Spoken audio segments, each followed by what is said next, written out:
If surviving Mom's cooking were an Olympic sport, we'd already have gold medals. Every meal was a gamble, every bite a test of courage. Ron leaned back in his chair, pretending to read the paper, while Janet wrinkled her nose so hard it looked like she might collapse. Ben pinched the bridge of his nose, and little Luther's wide eyes darted from plate to plate like a tiny general inspecting a battlefield. "Is it meatloaf again?" Janet whispered, careful to keep her voice under the hum of the ceiling fan. Ben groaned, making a face so exaggerated it should have been illegal. "If it is, I swear, I'm staging a protest." Luther clutched his toy truck like it might save him. "It smells weird," he murmured, almost pleading. Dad, always the diplomat, peeked over his newspaper.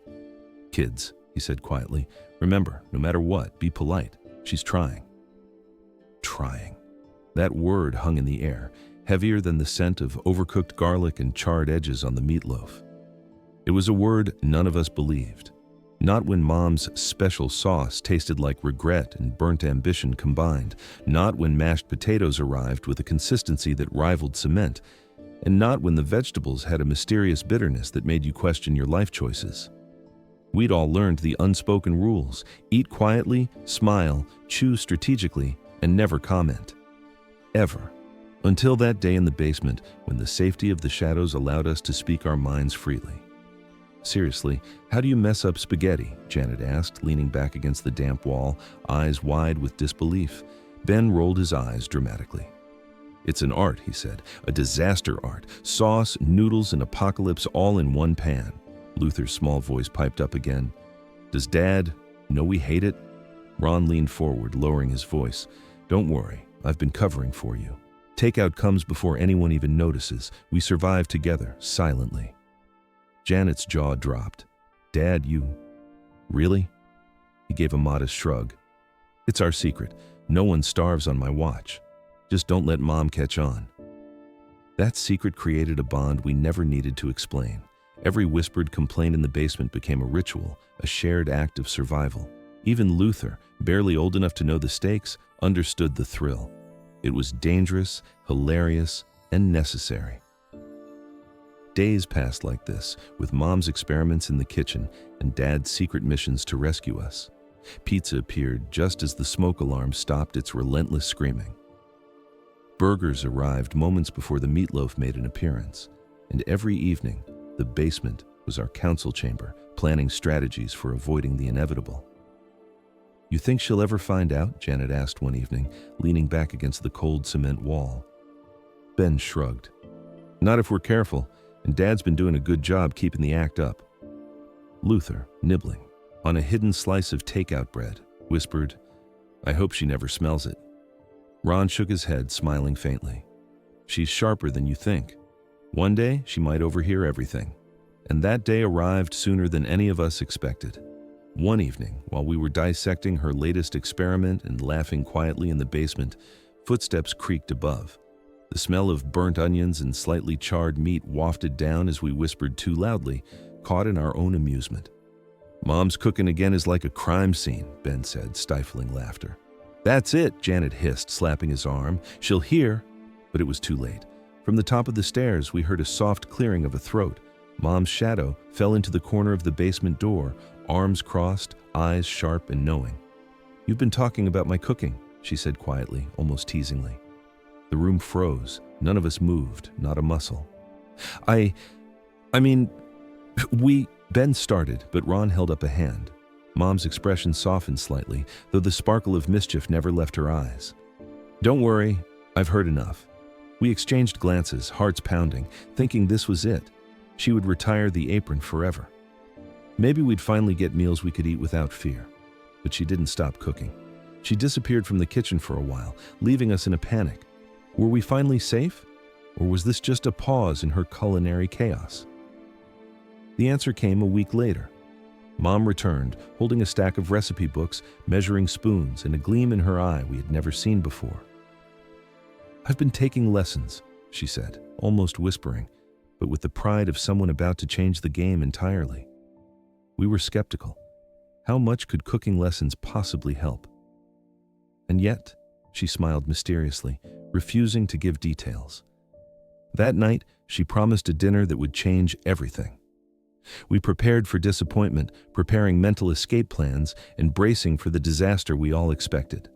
The table was set, candles flickering, plates ready, knives and forks in their usual positions. Our stomachs twisted nervously. Then she brought it out. Steak, cooked perfectly medium rare, rested beside a creamy golden mac and cheese. Steamed asparagus, lightly seasoned, filled the plate with vibrant green. And for dessert, a peach cobbler pie, fragrant and bubbling, completed the table like a dream. Ben nearly dropped his fork. Is this real? Janet gasped, eyes wide. Did Mom actually cook this? Luther's small hand reached for a slice of steak, eyes sparkling with disbelief. It smells amazing, Ron grinned knowingly. Welcome to the other side, kids. The first bite was an explosion, steak so tender it practically melted, mac and cheese creamy without being heavy, asparagus crisp and perfectly seasoned, and the peach cobbler. The peach cobbler was the kind of dessert dreams are made of, sweet and warm with just the right hint of cinnamon. We ate in stunned silence at first, savoring every bite. The flavors were unbelievable, each mouthful a revelation. Mom watched quietly, eyes twinkling, hands clasped together like a magician who had just revealed the grand finale. Okay, Ben finally managed, voice hoarse with awe. Mom, this is incredible. Janet nodded furiously, practically speechless. I can't believe it. All this time. Mom's smile widened and she leaned against the counter, arms crossed, watching our reactions. Sometimes you need to put a little effort into what you love, and sometimes surprises are the best way to prove it. Luther, still halfway through a bite of mac and cheese, looked up.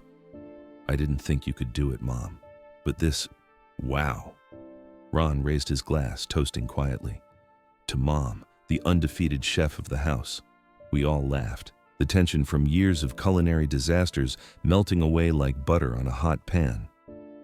That night, the basement meetings, the secret takeout runs, the whispered complaints, all of it seemed like a distant memory. Mom had transformed the ordinary into extraordinary, and for once, the family was united not by shared suffering, but by pure delight. And then, the unthinkable happened. Mom set down another tray, a hush falling over the table. I saved the best for last, she said with a mischievous grin. We leaned in, anticipation rising, hearts pounding in unison. Could it possibly get better than this? The lid lifted, revealing a dessert even more decadent than the peach cobbler. Caramel-drizzled chocolate cake, warm from the oven, sat beside bowls of homemade whipped cream. Gasps erupted around the table. Ben nearly fell off his chair. Janet's eyes teared up. Luther could barely contain himself, practically vibrating with excitement. Mom placed the tray gently, a victorious smile lighting her face. Eat up, she said simply. Forks dove in, laughter erupted, and the chaos of the past, burnt edges, undercooked meat, charred vegetables, was finally erased. We devoured every bite, trading amazed glances, and each mouthful became a celebration, a testament to patience, love, and second chances. Ron leaned back, shaking his head, smiling. I'll admit it, she's outdone herself. Mom's eyes glimmered with pride, a touch of triumph. Sometimes even the worst mistakes lead to the sweetest victories. As dessert disappeared and the last bites were claimed, we all sat back, full, grateful, and awestruck. The kitchen smelled of triumph, spices, and warmth, different from the usual mix of burnt chaos.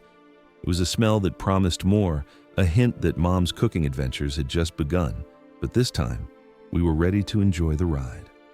And as the night stretched on, laughter filling the air, hands reaching for seconds, and Dad sneaking extra bites of everything, one thing was clear. Surviving Mom's cooking had been a sport, a challenge, and a secret rebellion, but victory had finally been claimed, and it tasted better than any takeout we had ever known.